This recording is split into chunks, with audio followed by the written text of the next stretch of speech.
I'm Danielle, and I am a sales consultant for Cisco Louisville. Let's go.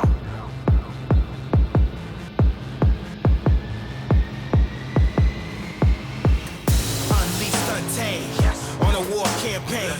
All I'm hearing on the brain, no pain, no gain. I hope you got that. I just got married. I have 2 bonus kids, one Zoe, who is 9, and Eli, who is 6. And I have my husband, Josh. I actually started working out with Sunny when I was at the lowest health-wise point in my life, but I was actually on an upswing, mentally and emotionally. So I decided that it was time to put the work back into my soul and put the work back into my physical and emotional health because I was pretty much on a roller coaster for the last few years, and I'd finally started up on the upswing, and on the upswing I wasn't going to let myself swing again. So on that upswing I took the initiative to start training, reaching out to Sunny because Sunny was always in my brain like a safe place, a good place to start. I don't just like want to go to a gym and lift weights. Like, it was educational. She always told you what part you're working, why you're working it, why it's good that you're working it. And so that kind of stuff was when I really wanted to start back into it, back into getting healthy again. I am type 1 rapid cycling bipolar. As of July of this year, I am 5 years without any medication, which is a really big thing because I used to be on a super bad cocktail. When I decided to come off the medication, I took a lot of steps holistically in treatment and talk therapy and schedules and food and all of these things that create your stability better than chemicals ever do, or better than a pill ever does. And so when I talk about swings, I go from a mania. I'm mostly manic, which means that like I am fast. I can't sleep. I can't slow down. Everything has to move quickly, which causes irritability, which causes anxiety, which causes a lot of those things. In mania, you don't slow down enough to take care of yourself. You don't slow down enough to eat right, to eat at all, to, drink enough water, to exercise properly, to do all of those stuff. And when I swing down, it's still anxiety, so anxiety goes either way. You don't get away from the anxiety on either point. But in depression, it's 18 hours of sleeping. There's no getting up. There's no going to work. There's nothing. And so when I decided that I didn't want to live that life anymore, and I got off all the medication, I did well for years. And then I let myself go for the last probably 2 before I met Sunny. From there, I had put all the pieces back together.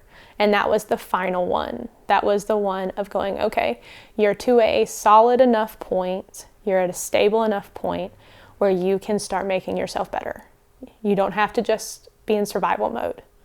I've done so much, too, that got me to a point where I was able to grow.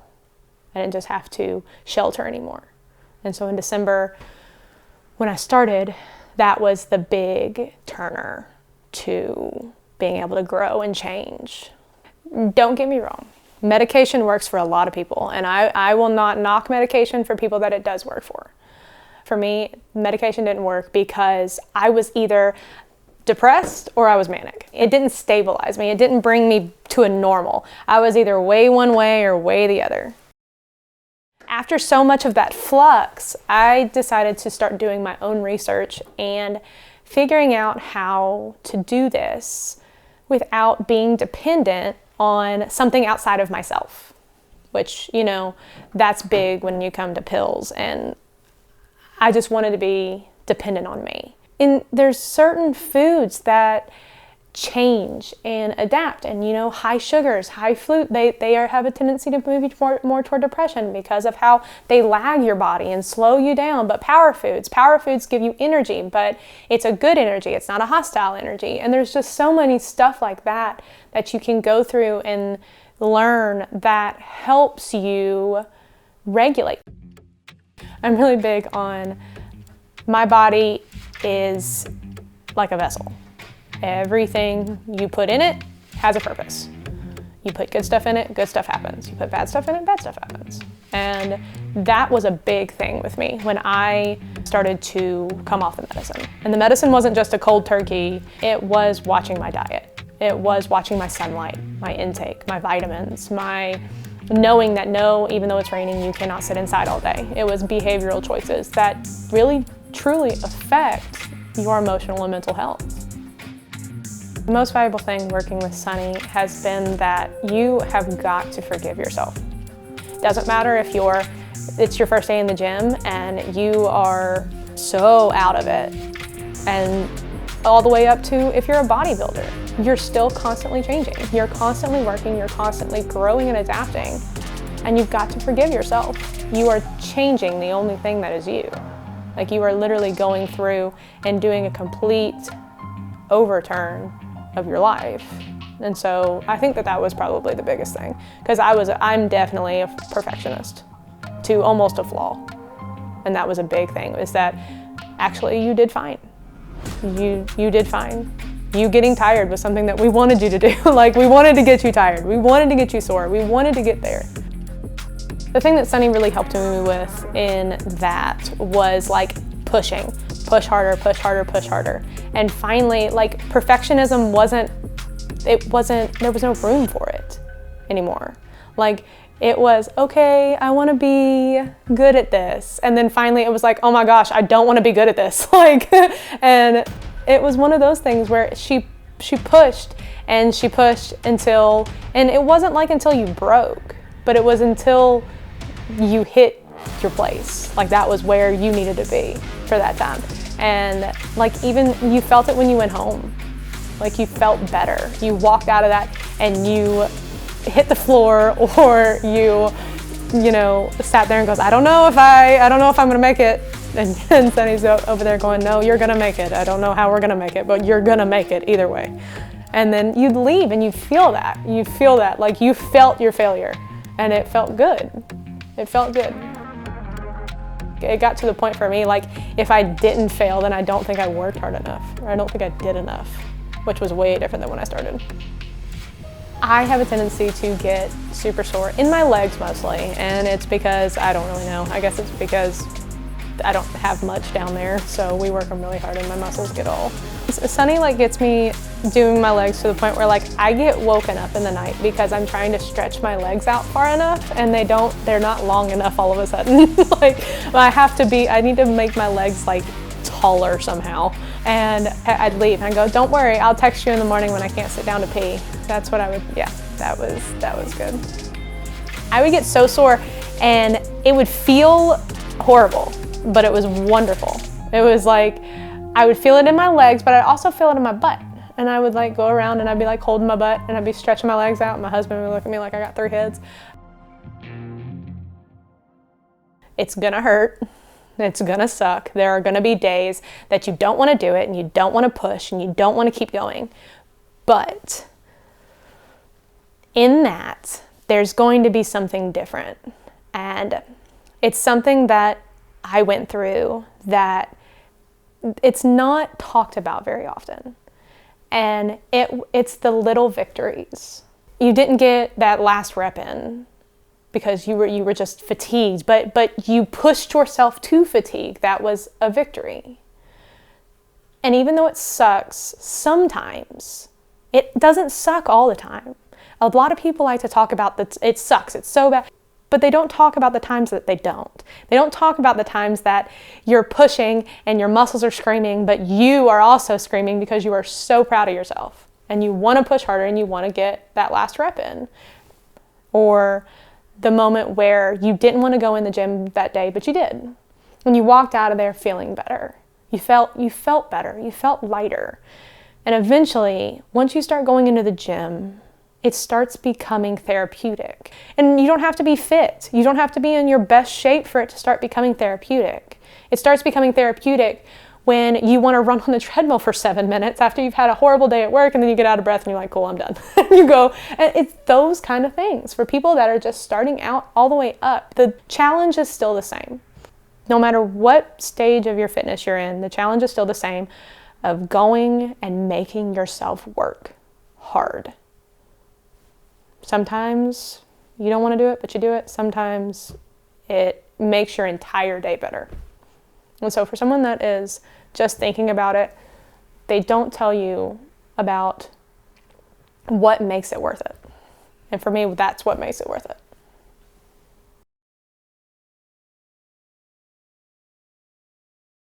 I started with Sunny in December of 2019, and I was 153 pounds, and I was a size 12. I tried to stick my butt into 10s, but I was a size 12. That was the highest size that I've been. And like, I changed my diet and I changed my fitness level, and all of a sudden my body was like kind of reacting to it. It was going, oh, this is how you're supposed to have been treating me all these years, you know?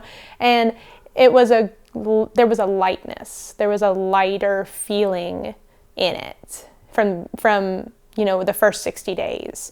From December to August, I was getting married at the end of August, and that was the big push. I went from a size 12 to a 6. There was a time Sunny and I were in the gym, and we got to talking. I was talking about my weight loss and how excited I was, and I noticed that Sunny does this thing where she doesn't call you skinny. She doesn't call you pretty, even though you probably are. She doesn't say those things. She says different adjectives like strong. She goes, oh, you look strong today.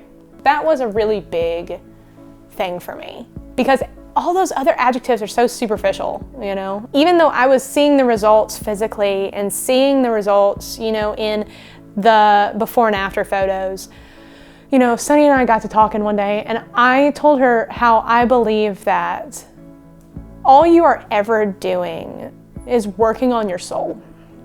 You're growing your soul, you're strengthening your soul, you're doing all of those things to your soul. And the physical outcomes of that are just byproducts of the work you're doing inside.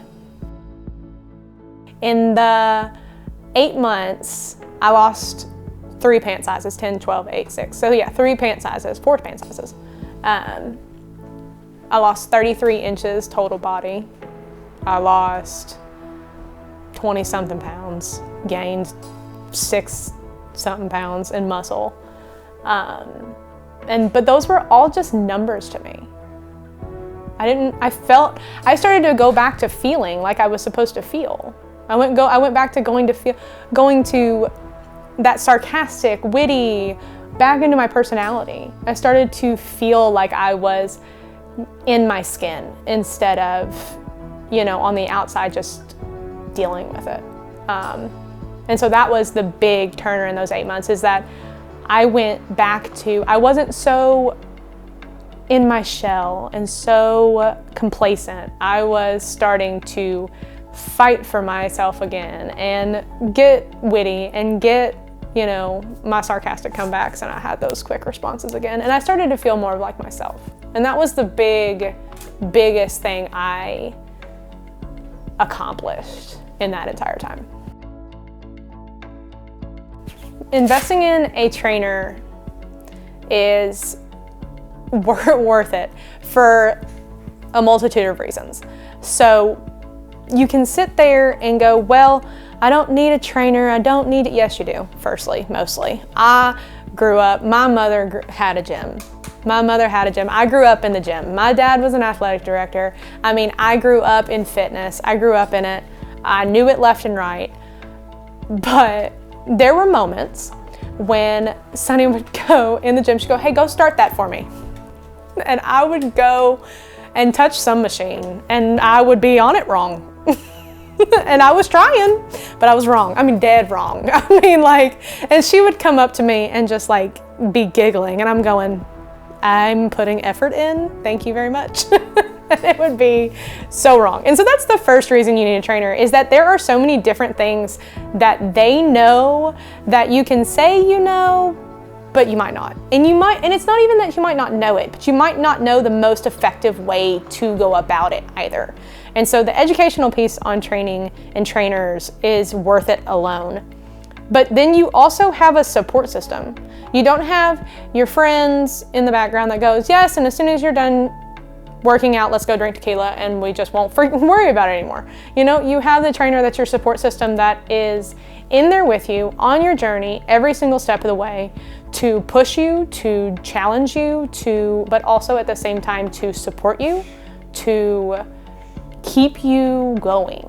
And keeping you going is a bigger piece than just, okay, I'll see you next time. It's, okay, what am I gonna do to make you not wanna give this up right now, you know? So those are the two big first pieces that I think of that make training and getting a trainer worth it. I think the reason I keep working out is because it feels too good. The place, and it's not even just like when I'm in the gym working out, it's the Sunday when I'm drinking coffee and I feel better than I did the Sunday when I was drinking coffee before I started this journey. It is a natural existence that you feel better.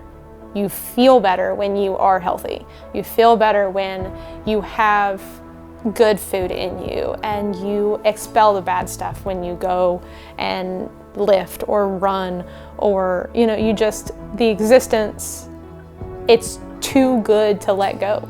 That's why people, when they go to the gym and they're like, oh, and like everyone's like, oh, you get so addicted to the gym. No, you don't so much get addicted to the gym. You get addicted to the feeling and the lifestyle, and you get so wrapped up in the goodness that comes with health, I think.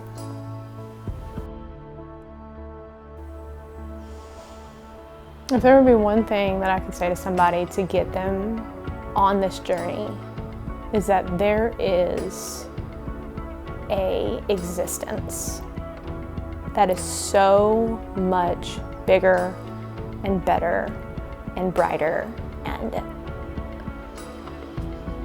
worth it out there, that you have to give yourself the opportunity to at least taste it. I think that there is just so much out there that you can make of yourself that it would be an injustice to not give yourself that.